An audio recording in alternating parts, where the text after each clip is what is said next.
birthright that belonged to men and women alike. That the common good wasn't just an ideal, but a life's purpose. Today, we continue to believe that intellectual growth can transform, that accomplishments can enrich, that service can both humble and help. For over 160 years, we have remained true to this mission, and we have grown, and we have thrived.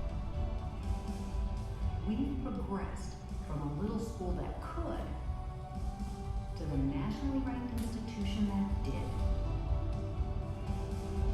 We discovered there are no shortcuts, that we have to go to great lengths to make an extra effort, to go the extra mile. Every year has launched a new generation of leaders.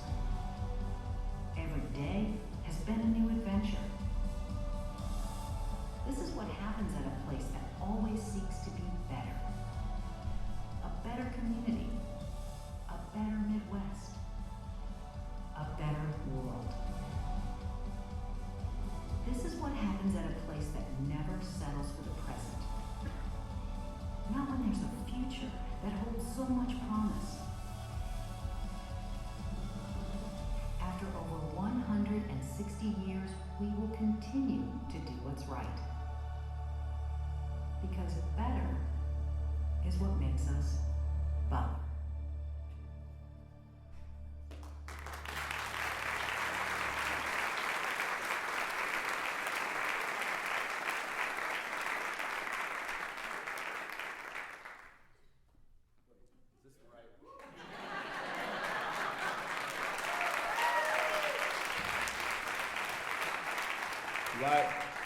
Do I say my name and then come to the back? They told me I haven't been here in a while, so homecoming parking passes. Because Hinkle's blocked off, I almost got the ticket this morning. So they said to say it was Laval Jordan men's basketball. Is this where all the employees come to get? Are you next? So I think I'm in the right. No, but and I guess since I walked past, President Danko's in the back, and he asked me if I'd introduce him on my way out while I got in line. So Barry, we owe Barry Collier one because he told me this was the place to come. So I guess when he coached me as a player, he gets to just lead me around, and now he did this to me. So there he is over there. So I got one for you, Coach. But no, seriously, since I'm here, I'm introduced President Jim Danko, who's been a tremendous resource.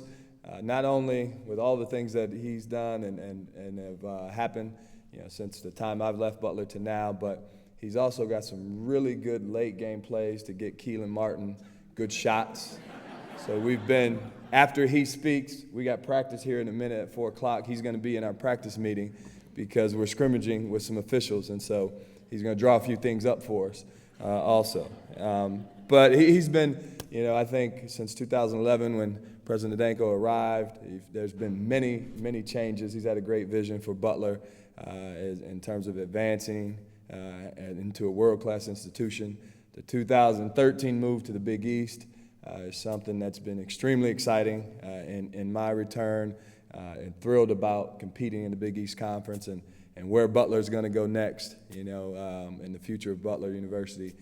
It's just fun to be back and be a part of Butler as we move forward. So he and his wife Bethany they've been great to us. I think we're going to get together and talk about more plays.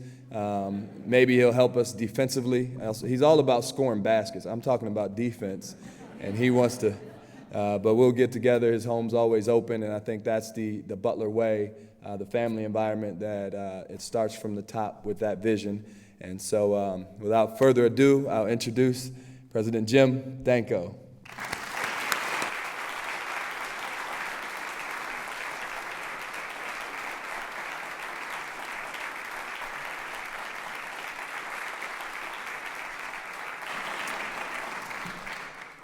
Well, thank you, Laval. What do you think? what's the point of me being up here now? The star of the university, I know that he's up there at the top, but really appreciate the Laval coming by here. Great addition, and it's always great when we have one of our students return after their success out there to help us in so many ways. And I am not drawing up plays. Believe me, I don't think that would help anybody if I were coaching basketball. But I really want to thank you all for joining us today for what is my 7th State of the University address. Although my first one was at a period of time where I had only been on campus for about 20 days, so I'm not sure if they put that one in the record books. But nonetheless, from that very first address, I really have come to appreciate this opportunity to get in front of our community, to share with you some of the things that are happening at Butler University and some of the progress we're making, some of the challenges, and to allow you to hear from some individuals that have been affected positively by Butler University. I'm certainly very grateful to serve as the president of Butler because I have the privilege of working alongside so many great people, whether it be faculty, staff, student, or alumni. I suspect that many of you have been shaped by Butler University, and in turn, you continue to shape our work, the questions that we ask, and the Butler we strive to become. We have a long history of success in following the example of our founders and working every day to make the world better. Indeed, our momentum is directly related to the foundation built by those who came before us and advanced by those who continue to believe in Butler's future. Before I share highlights from this past year, I would like to take a minute to recognize the members of the class of 1967 and 57 who are celebrating their 50th and 60th reunions this weekend. If we could give them a round of applause.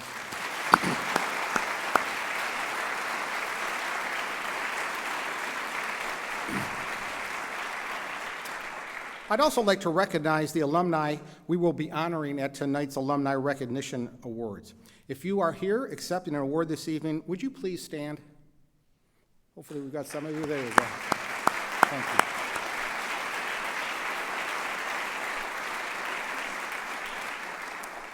Tonight's award winners personify the very best of Butler. Today there are more than 45,000 Butler alumni worldwide. I'd like to thank our Alumni Association Board for making sure that these alumni remain a vital part of the Butler family. I'd also like to thank the Board of Trustee members who are with us here today. I'm incredibly grateful for your leadership and the service you provide to our community. Finally, on a personal note, I'd like to thank my wife Bethany for her service to Butler. She gives of herself unconditionally for our community, and I am a better leader because of her love, support, and deep passion for this place and its people. Thank you.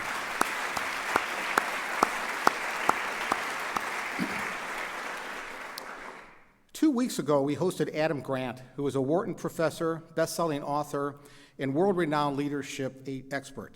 There were 2 reasons for his visit to Butler. The first was to give a lecture, which he did quite well on this very stage. The second was to create something new. Adam's lecture that evening kicked off this year's One Butler initiative, which is focused on creativity. He challenged us to nurture a culture of originality and innovation across campus. Following the lecture, Adam spent time exploring Butler for a new creative project of his own.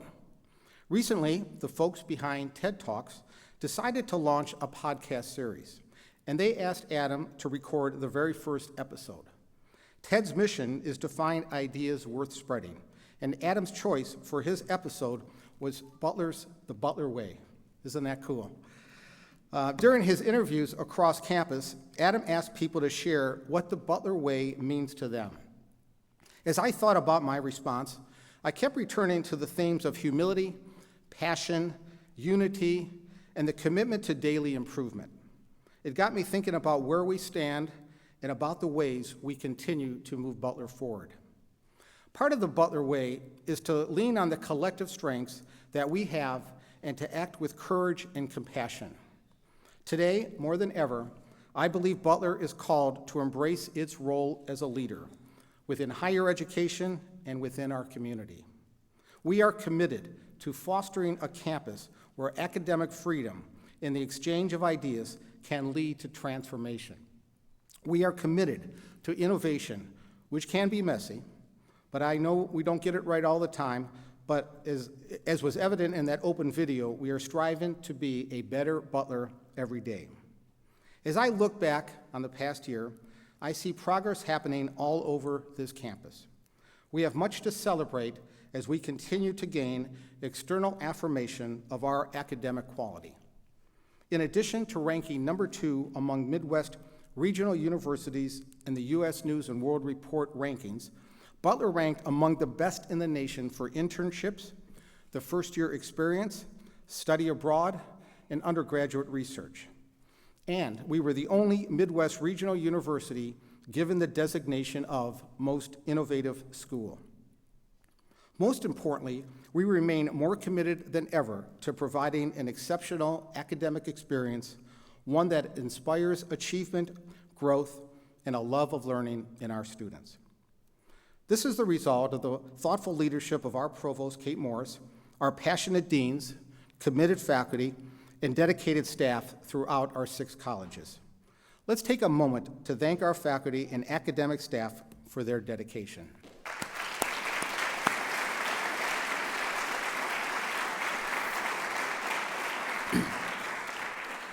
I'd like to share now just a few examples of the so many outstanding education programs that Butler provides. The Lacey School of Business continues to integrate theory with practice to prepare students for their careers. This year, the Lacey School launched the first student-run captive insurance company in the United States. The MJ Student-Run Insurance Company insures such items as the university's rare books, fine art, telescope, and even our mascot Trip. The company was created to give students hands-on experience in an industry that is expected to hire tens of thousands of new employees over the next 7 years. Meanwhile, the College of Communications remains committed to expanding student participation in internships and other experiential learning opportunities. This past year, faculty and students from the Creative Media and Entertainment Department forged a collaboration with the Jazz Kitchen to record and produce musicians participating in the Indie Jazz Festival. The venture utilized the in-house record label, and the performances are now available on hard copy and on iTunes. The College of Liberal Arts and Sciences is also doing a great job preparing our students for both careers and advanced education.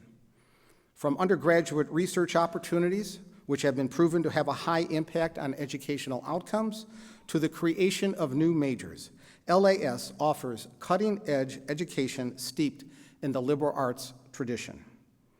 For example, during any given semester, 40% of psychology majors are directly involved in research with faculty.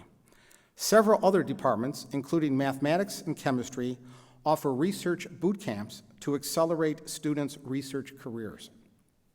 LAS also launched a new statistics major this year, which focuses on how and why statistical investigations and inference works. The program provides tools to help graduates succeed within corporations, nonprofits, and government services. The College of Pharmacy and Health Sciences is dedicated to serving as an advocate for health and wellness even beyond our campus. This provides Butler students firsthand exposure to the ethical responsibilities they have to the communities they serve. This year, with the support of a Butler Innovation Grant, the college created an open-access multimedia healthcare journal, BU Well. Much like traditional law school reviews, BU Well is a student-edited and student and faculty-written journal. It is focused on health, wellness, and life science topics. The Jordan College of Arts prepares students to become professional artists and invites the Indianapolis community to explore a variety of art forms firsthand. JCA's partnerships with local art organizations and companies offer unique opportunities for students to learn from professional artists. Through their own art and public performances, our students are adding to the art scene of Indianapolis, and the Butler Community Art School is a great example of how our students learn to articulate the value of the arts in our society. Last year, the school had over 2,000 participants with over 130 Butler students serving as teaching fellows. And here to share insights into the work of our College of Education, I am pleased to introduce Butler alumna and Associate Professor Shelley Furnace. Shelley?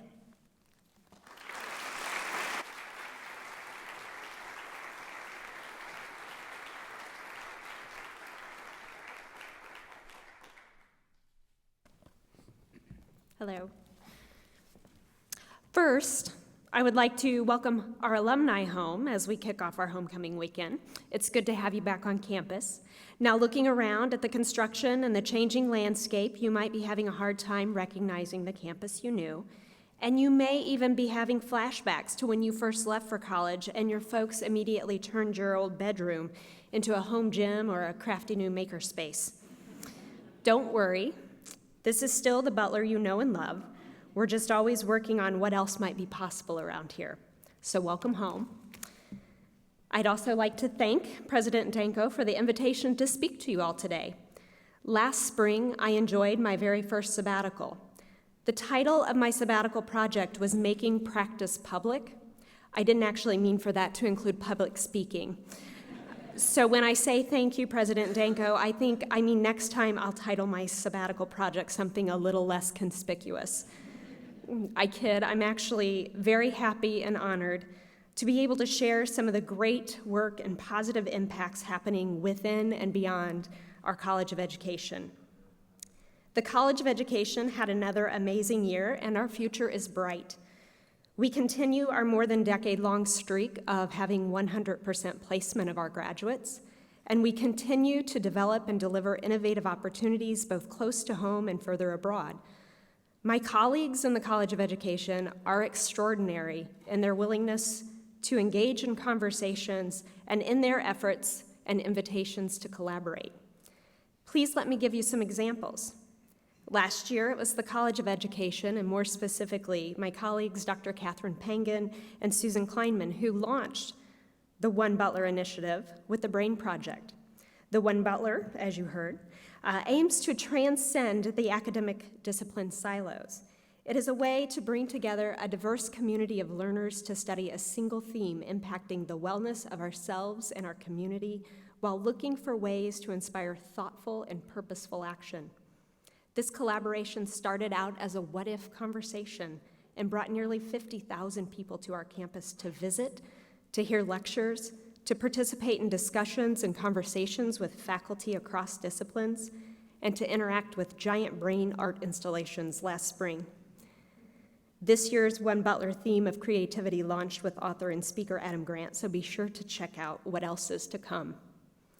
In addition to the One Butler BRAIN Project, the College of Education, under the leadership of Dr. Lori Desautels and Cindy Smith, hosted a sold-out educational neuroscience symposium with world-class experts focusing on the brain research beneath emotional regulation and ways to support students in our classroom, especially those who've experienced trauma.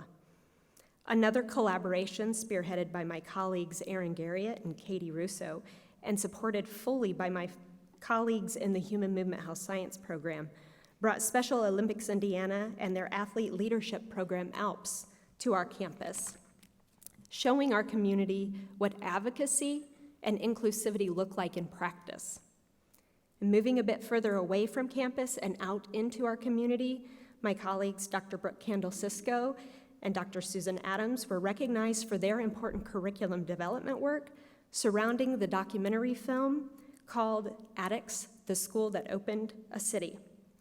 Their work is helping teachers, students, and community members engage in conversation around the historical roots and present implications of public schools built on institutional racism and segregation. All of my colleagues are engaged in similarly meaningful work and conversations at our current Butler Lab School, as well as our second Butler Lab School set to open in the fall of 2018. This work is happening with our partners at Shortridge High School, in Washington Township Schools, and at Pike High School.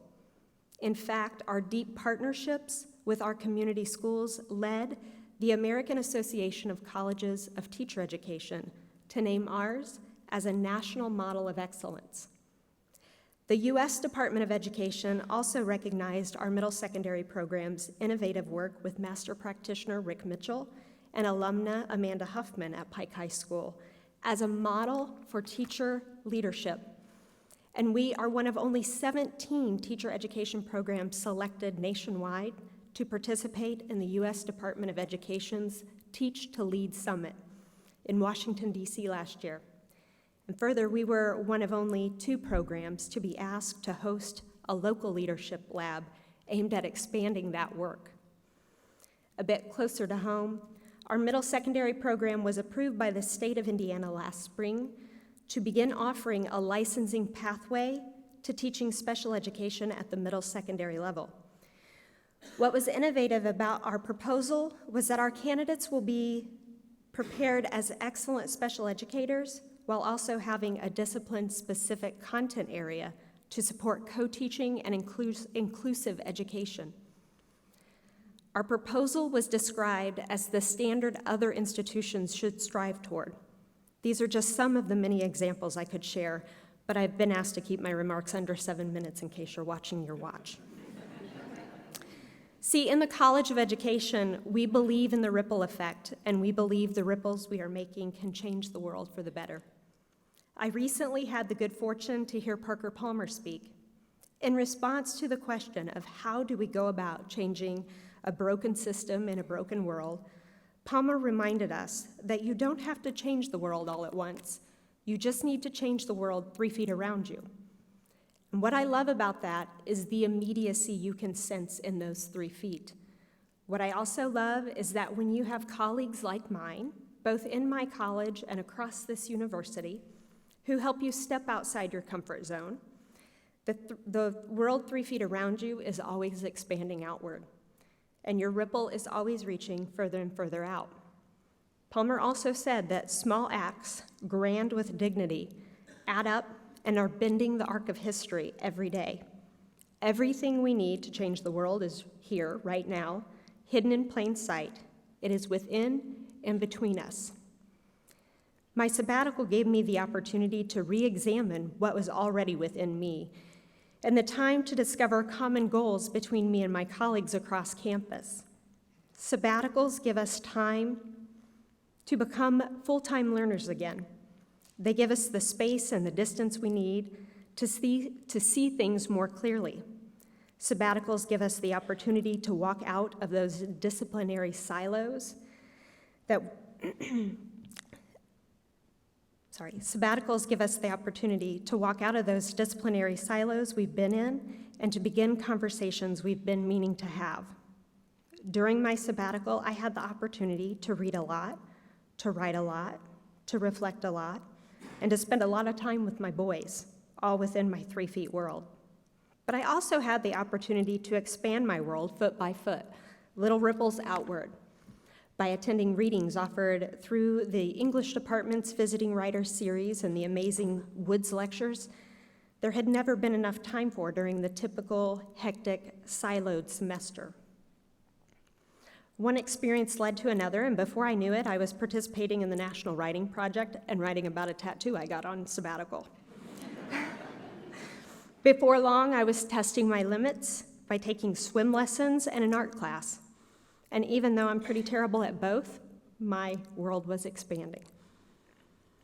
Walking out of this silo and entering into new conversations with colleagues made it possible for me to travel with 17 Butler students and 2 colleagues to England, Scotland, and Northern Ireland this summer to learn about how storytelling for peace and reconciliation can help people make sense of their world. It also allowed me to travel with 20 Butler colleagues as far away as Sweden, Denmark, and Iceland, where a new global partnership with Uppsala University and a high school in Vallentuna, Sweden, was the ripple effect of a conversation that began with our Swedish Hoosier friend, Angelica. When we start thinking about how we can change the world 3 feet around us, we can't be sure how far the change will travel or how much we will be changed by it.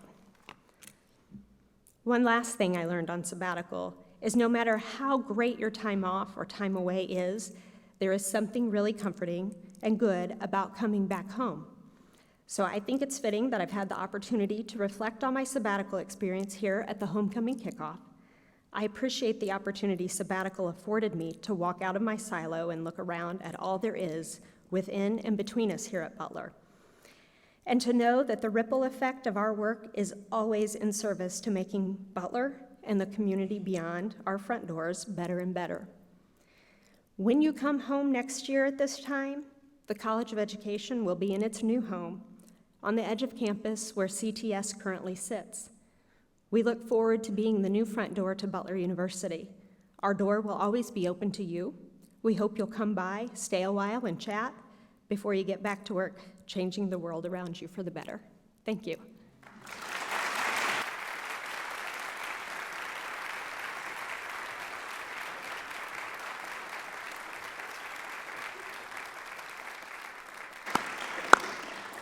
Thank you, Shelley. That was terrific. In addition to our colleges, the Butler Libraries and Center for Academic Technology continue to offer distinctive ways for students to be supported in their discovery of knowledge. For example, under the leadership of business librarian Teresa Williams, Butler sponsored its first team in the annual Parish Library Case Competition at Purdue University. This event challenges students to solve real-world business issues using exceptional information literacy skills. Butler's team took first prize against 26 teams from Purdue University and Indiana University. This year, the competition will be held on Butler's campus. As our students excel in the classroom, I continue to be impressed by the way their learning is transitioning to the real world. Our graduate placement rate is 97%. And Career Services has launched Career Communities, a new program whereby students explore an area of interest early on and at great depth. Butler's Fall Career Community is focused on the nonprofit industry and strives to connect students through workshops, alumni panels, and social gatherings. The Spring Career Community will focus on entrepreneurship. The hope is to one day have up to 15 career communities in a broad range of areas. Butler recognizes the value of global experience, which is why we are committed to developing new opportunities for students to study abroad. The experience of alumna Erin O'Neill is a great example. Erin graduated in May and returned to China, where she had spent her previous summer as a digital media intern at a company called Collective Responsibility. The company then offered Erin a job. As part of her new role, Erin has traveled with Collective Responsibility's CEO to interview sustainability ambassadors all over Asia for a video series designed to inspire sustainable practices worldwide. Erin's first exposure to Asia was through the Butler in Asia program. This program is the product of a grant from the Freeman Foundation, whose aim is to provide college students real work experience in real work settings with direct interaction with local people in East and Southeast Asia. Butler is one of only 23 universities in the United States with whom the Freeman Foundation is working on this initiative. Over the summer, Butler received an additional award from the foundation, which will support 60 more student summer internship experiences in Asia. And our accomplishments don't end here. We continue to take great pride in our athletic programs. This past year, the men's soccer and tennis teams won Big East championships, while the men's basketball team advanced to the Sweet 16 for the first time since 2011. Beyond the court or field, our student athletes continue to excel in the classroom. 3 Butler student athletes were among the winners of the 2016-17 Big East Scholar Athlete Sport Excellence Awards, and David Goldsmith was named the Big East Male Scholar Athlete of the Year. We are also proud of the fact that service is an integral part of a Butler education.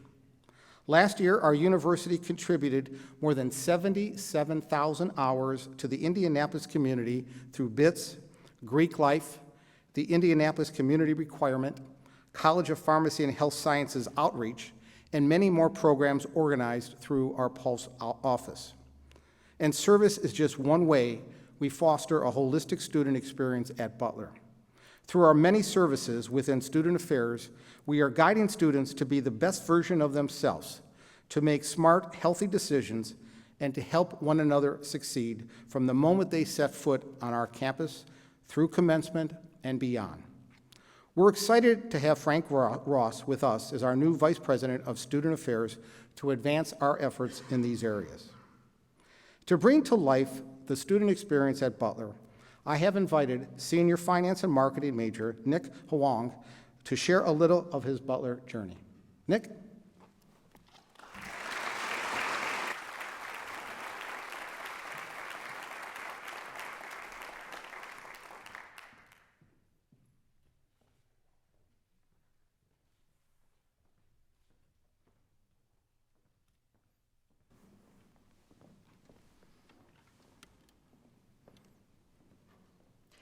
You ready to go? Face to the sky, I feel the water gently support my weight as I rock in the waves. Heat radiates off my forehead from the sun's powerful rays. I'm burnt to a crisp, but I don't care. I'm coming. My response echoes over the bay. Shifting my weight so my feet touch the ocean floor, I trudge chest deep through the endless blue toward her figure on the bank. Beside her, a troop of chatty little kids with strong British accents make castles in the sand. I dry off with my towel, snap a few pictures for memories, and head toward the wall of green surrounding the beach entrance. In a matter of moments, jungle engulfs us. Grabbing my shoulders with both hands, she stares directly into my eyes and smiles. You ready for this? Before I can even respond, she swivels on her heels and sprints. I can't keep up. Emerging from the dirt path, I see her beckoning me from the window of a minivan. I launch myself into the seat next to her, only to see the door close seconds later. Panting, I reorganize my things, drop a few coins in the rusted tin box, and close my eyes. At 20 years of age, I find myself gallivanting on the beaches of Hong Kong, vacationing away from my Shanghai internship, worried only how I will find my way back home. 4 years ago, with the most important life decision looming in the distance, I never once imagined my college experience to be like this. I pictured intimidating textbooks, tiny dorm rooms, and deafening sporting events. Never in a million years did I envision interning halfway across the world with a group of 25 close friends, confiding in my campus mom, Courtney Russo, during our weekly life chats, and speaking on behalf of my community at the State of the University address.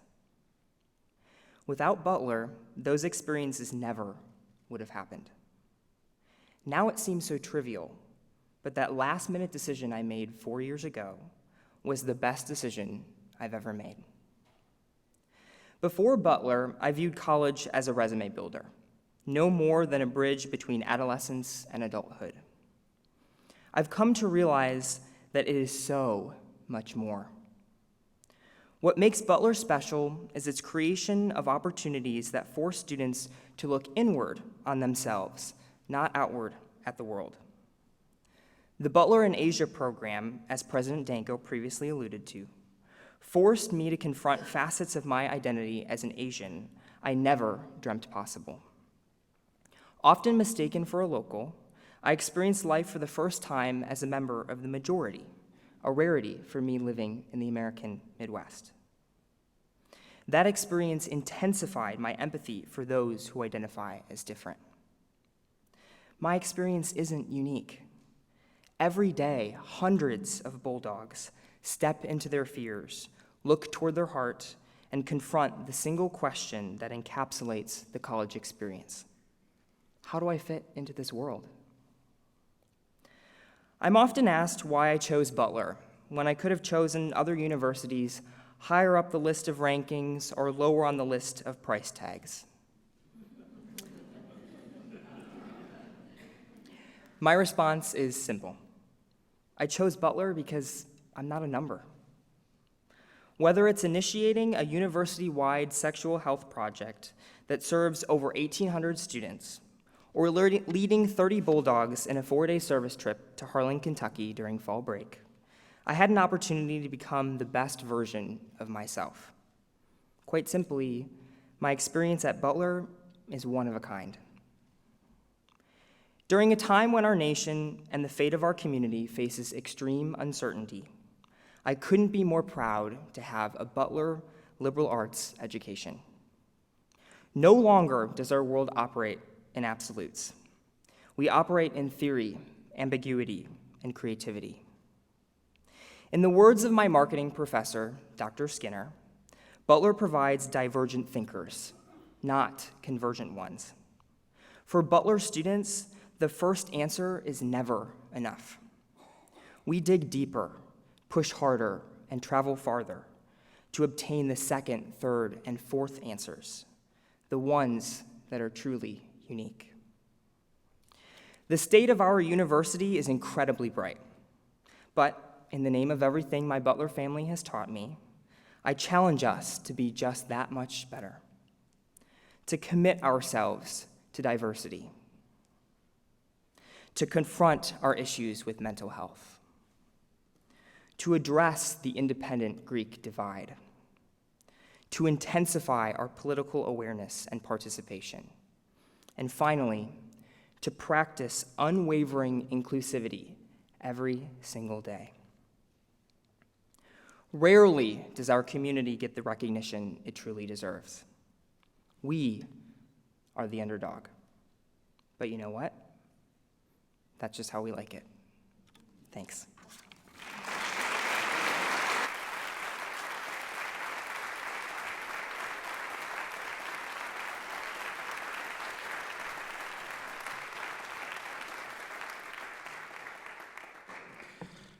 Every year, the worst part of this is following our students. Yeah, it's like, why bother? Nick, that was terrific.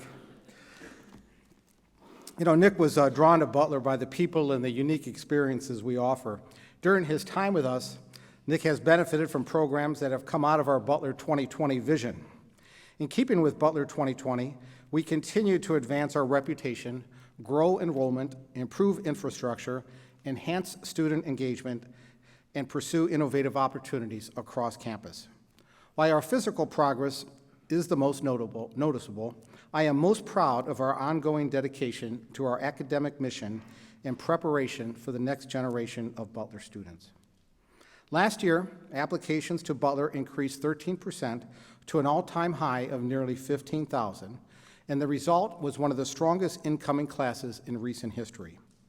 We've kept our annual tuition increases as low as possible while growing our financial aid allocation to $68 million per year. In August, we welcomed 1,134 new Bulldogs to our community with an average high school GPA of 3.83. Our increase in applications signals that our national recognition is on the rise. Applications are currently up over 8% when compared to this time last year. Perhaps the more exciting news is that later this afternoon, the first round of decisions will be sent to the class of 2022.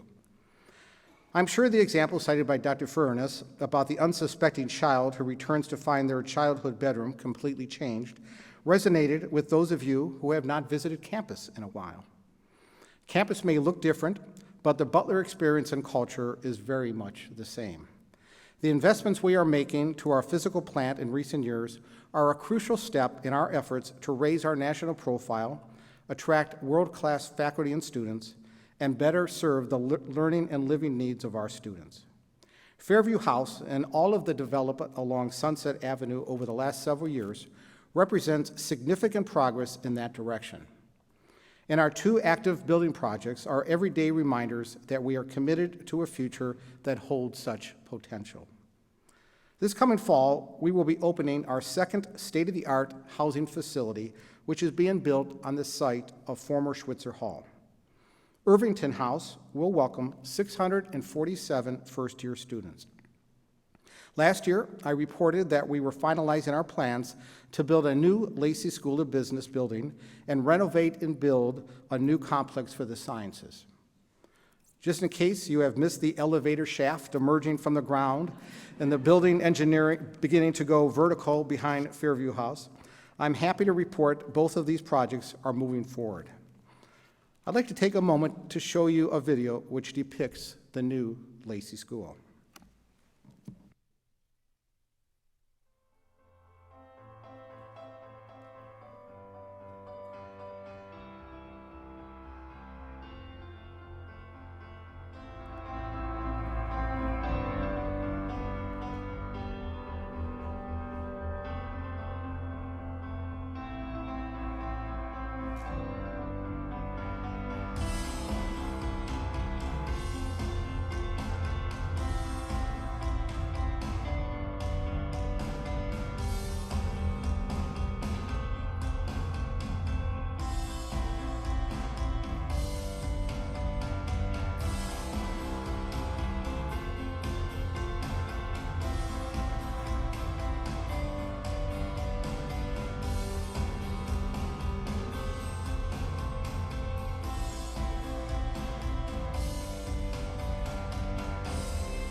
The new building will include collaborative classrooms and workspaces, a trading room, cafe, rooftop deck, and dedicated spaces for centers of excellence, MBA, executive education, Butler Business Consulting Group, and the Real Business Experience programs, and is expected to be completed by June 2019.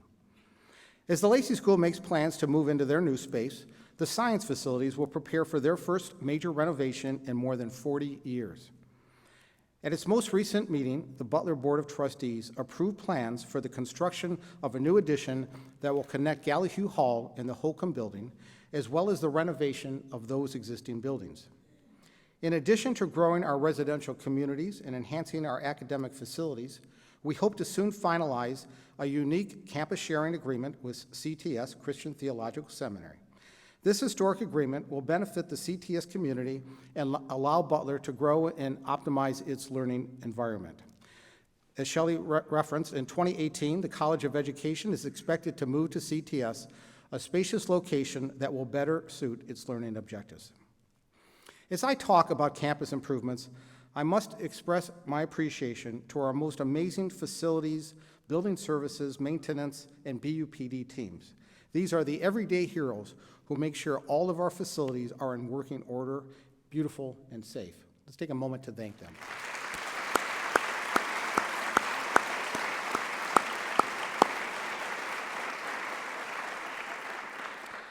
Enhancements to our university, whether capital projects or new academic programs, require financial resources.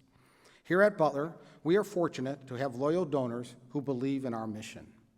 This past year was one of the university's best fundraising years on record, generating $35.6 million to enrich academic programming, scholarships, and student life at Butler. Gifts and commitments included contributions from the estate of Bud and Jackie Selleck, which were used to rename the Butler Bowl and support scholarships and university programs. In addition, Butler was pleased to receive $5 million from Old National Bank to establish the Old National Bank Center for Closely Held Business. I've talked a lot about buildings today, but it's really the people and what's taking place within them that matter most. Butler has uniquely influenced the lives of every member of this community, past and present. Here we hold the values of humility, passion, unity, and self-improvement in high regard, and those values help define who we are and what our alumni go on to become. Michael Hull is one such alumnus. He is deeply committed to the Butler way and to making our world a better place.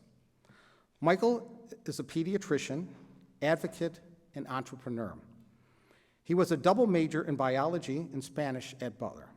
While here, he founded Ambassadors for Children and Timmy Global Health, and he was active in Delta Tau Delta. After earning his bachelor's degree, Michael went on to Stanford University, where he earned his MBA and Doctor of Medicine. In 2016, he was named to the Forbes 30 Under 30 list. Today, Michael is at the University of Texas, where he is a joint faculty at their medical and public policy graduate schools. He's starting a street pediatrics team that finds the hard-to-reach kids in homeless shelters, gangs, jails, and alleyways. In short, he's living the Butler way. Please join me in welcoming Dr. Michael Hull back to Butler.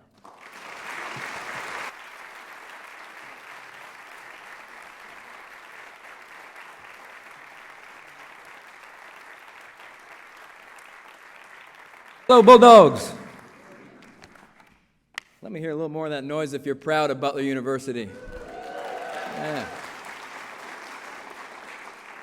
I am fired up to be here today because I've been listening to these speeches and watching these in videos, and it sounds like it's an awful good day to be not only an old Bulldog, but a new one, or a future one too. So, people who know me well will tell you that I lovingly, perhaps nauseatingly, refer to this place as my second home. I bleed Butler blue, and I'm damn proud of it, and so to be able to stand up here and to say a few words about this place that I love while wearing my very favorite pair of Butler Bulldog underwear is pretty special. I got a pin. I didn't know, Shelley didn't tell you what the tattoo was. I am sure that it's the Bulldog. I got to get one of those. Thank you, President Danko, Mrs. Danko. You make us all so proud. And thanks to each of you who breathe life into this place that I love. Speaking of things I love, real quick, my parents are here today, and it's their 34th wedding anniversary. And so if you wouldn't mind,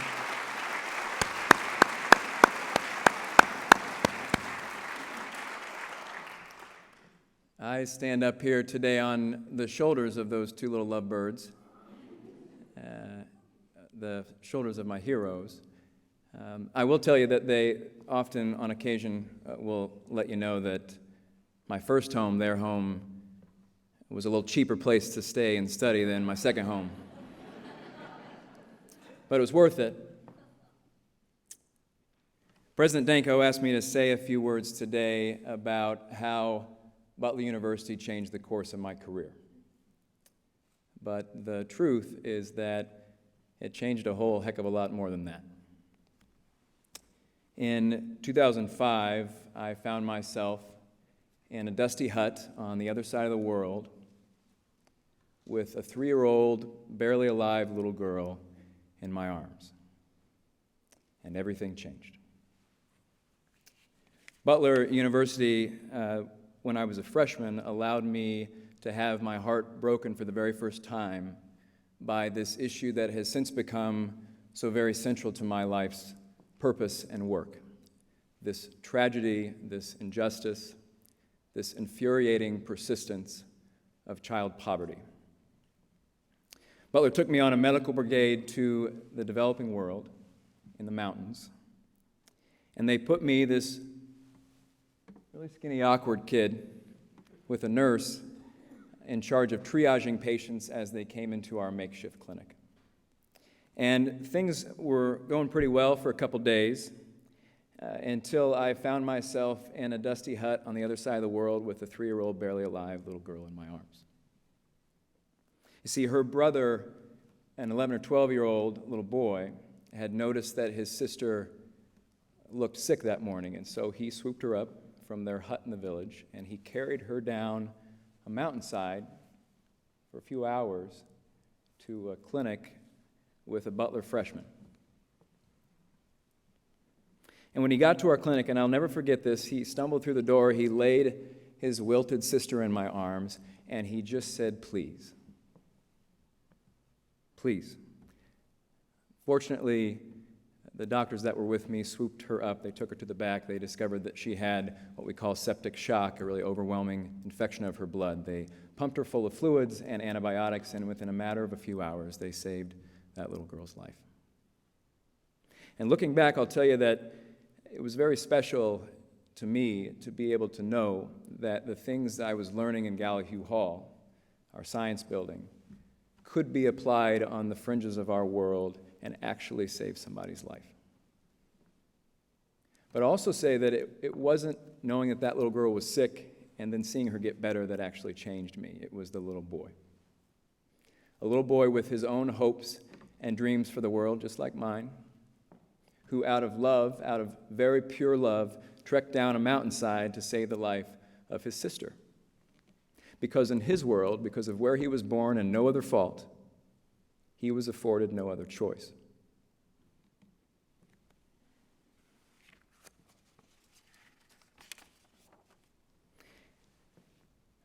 The contrast between my life and that little boy's life, my life especially at a place like Butler, where I had every reason to succeed because of people like all of you in this room, that contrast is what broke my heart.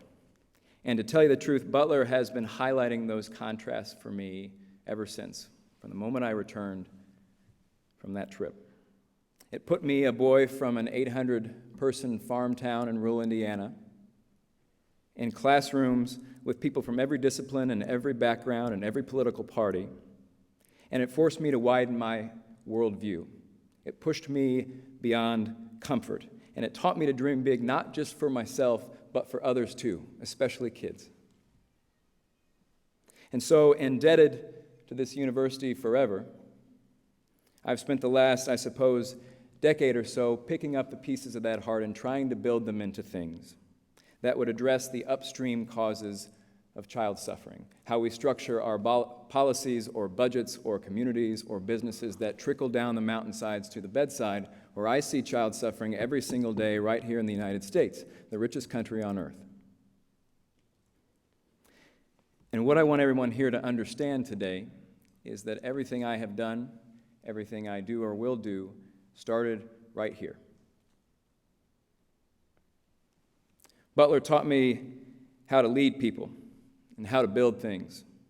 She taught me how to raise money and how to organize and how to listen to folks I disagree with and how to learn from folks I disagree with. And I think consistent with the Butler way, she taught me how to serve. I asked myself in preparation for these remarks how to serve best. What would be said if I just let the Butler way spill through, if I let that source of courage within each of us? What if I let her do the talking instead? And so here it goes.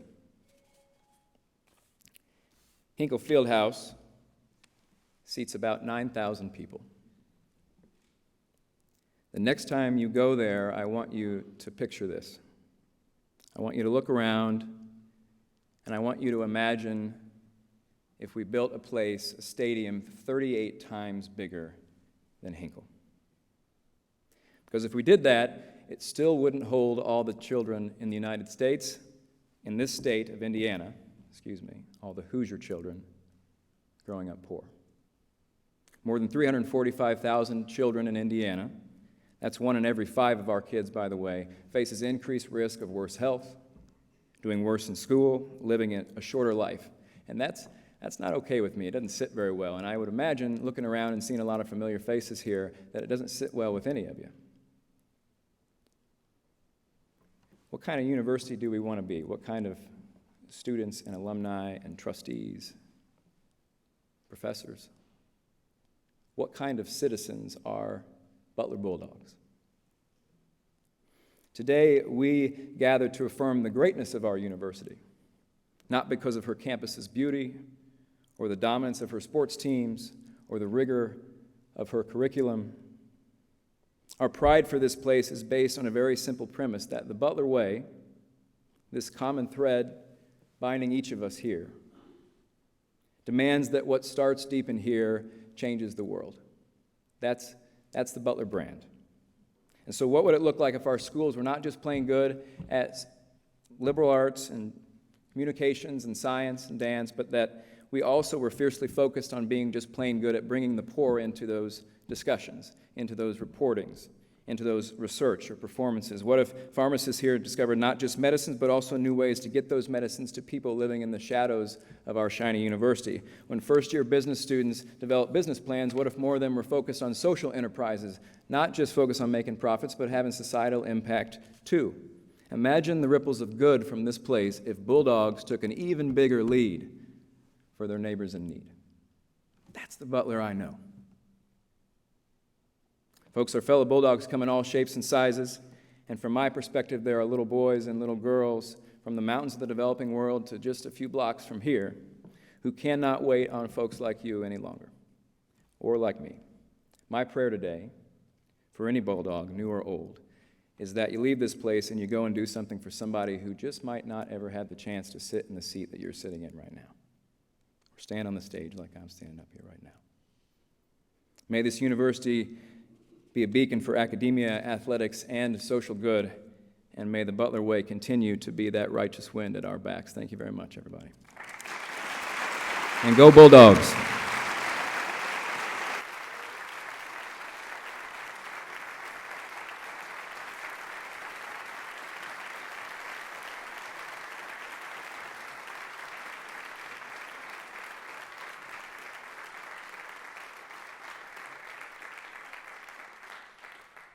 You know, just to cut through the chase, if I was to kind of just try to put out there simply what the mission and the vision of this university would be, it's that every year we graduate 1,000, 1,100 people like Shelley and Nick and Mike. Thank you, all three of you, for your words today.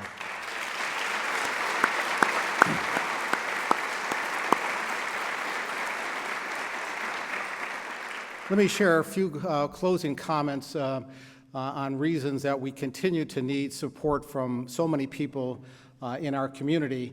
You've heard a lot of very positive things that are happening here, but we also have our challenges and we have opportunities for improvement, and I'd like to just touch on a few of them as well at this point. Certainly one of the things we always worry about in a university of our type is our financial stability. I could report on the good side that our credit rating agency, Standard & Poor's, recently visited Butler.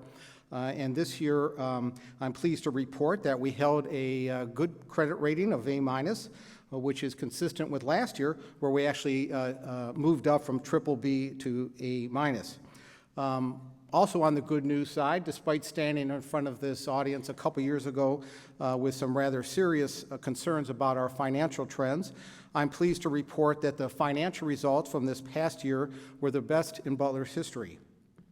Really attribute our positive budget outcomes to really a lot of people across this community helping us to make sure that we operate in as efficient and as effective way possible. Also, we are very pleased that our enrollment trends were quite strong.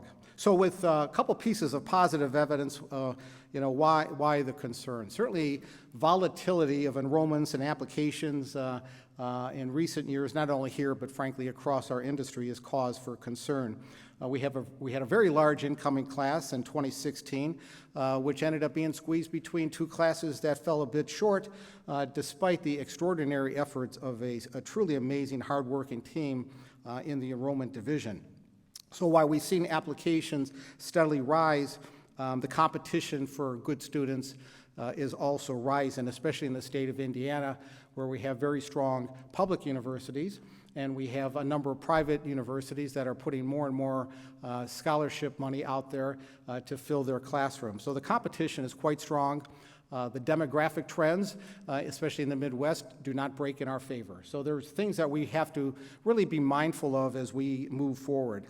To support the vision of our university, to make sure that we graduate people like you just saw here today, we have to continue to invest, improve, and innovate, and that continues to take significant resources. Indeed, one example of where we get squeezed a bit too, we've added terrific new student housing, but we've also done that in partnership with a company called American Campus Communities, and we are giving them the future revenues off of our student housing in order to maintain our money for the academic side of the house. So that means we'll have reduced revenues going forward. And at the same time, I would be remiss if I didn't mention our obligation to do everything we can to keep our tuition costs reasonable for our students. This is indeed a serious national issue, certainly a concern for everyone that I speak of in the world of higher education.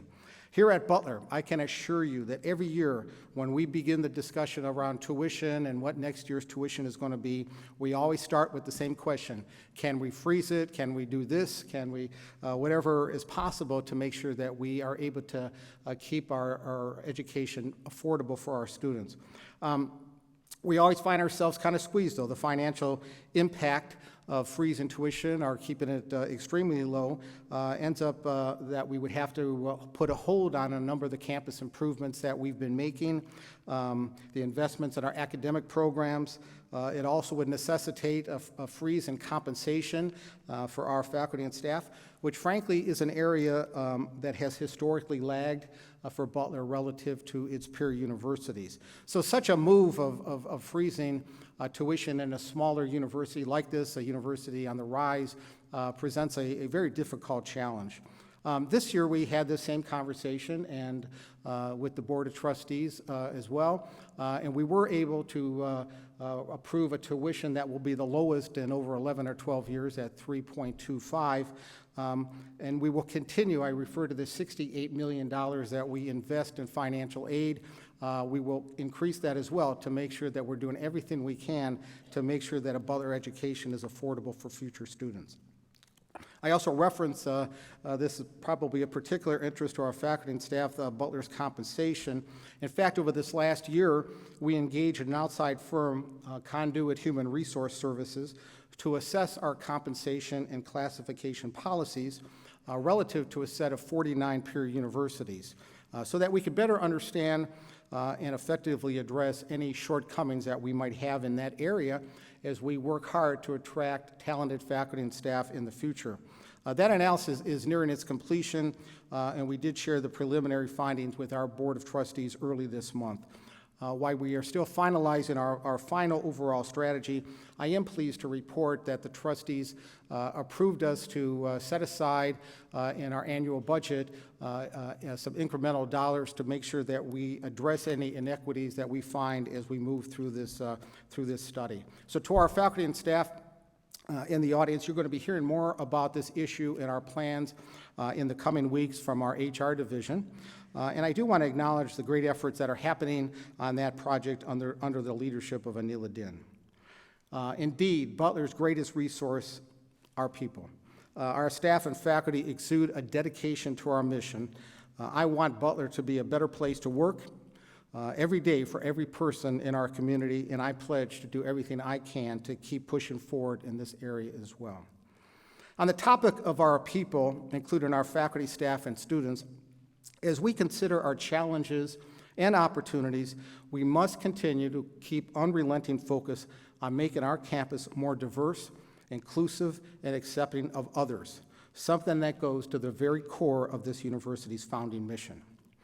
I'm not satisfied with the pace at which important work like this happens, and I will pledge to continue to do my utmost to advance us forward in this area.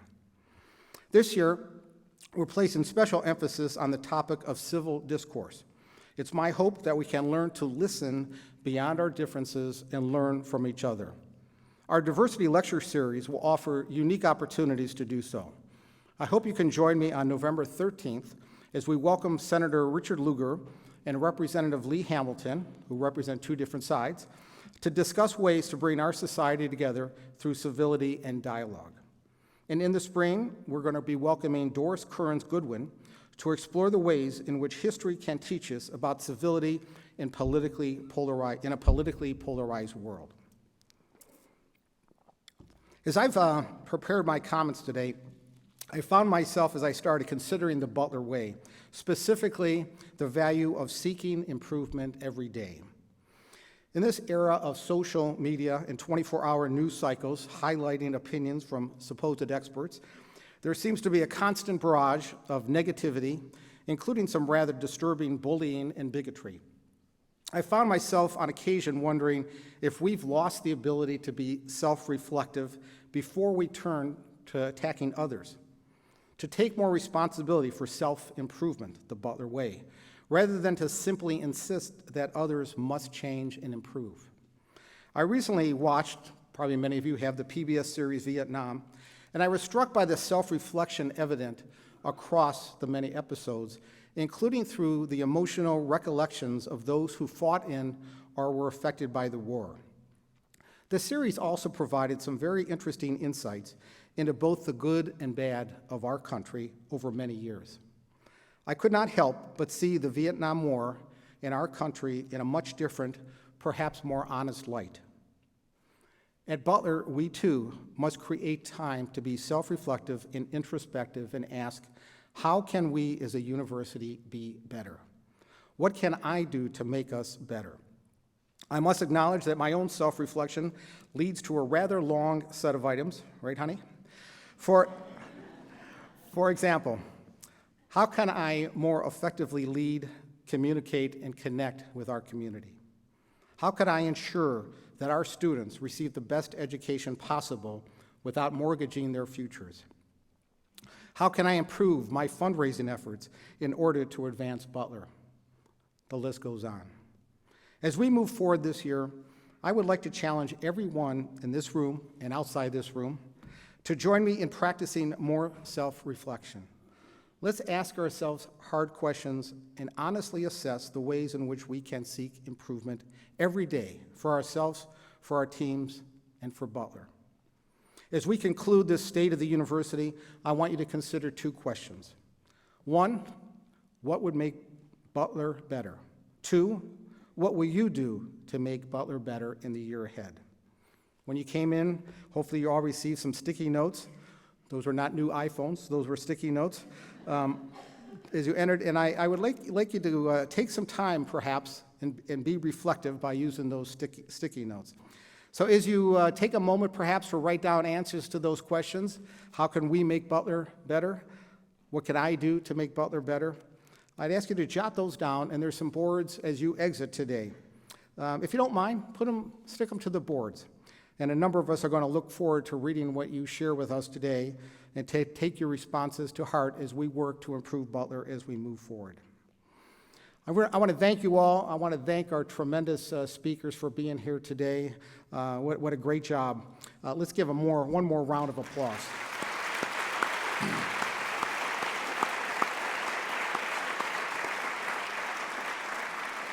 And certainly, I really want to thank this community. We really are so much better together as a university, and so many great people are helping us move forward. So I thank you. Enjoy homecoming, and go Dogs.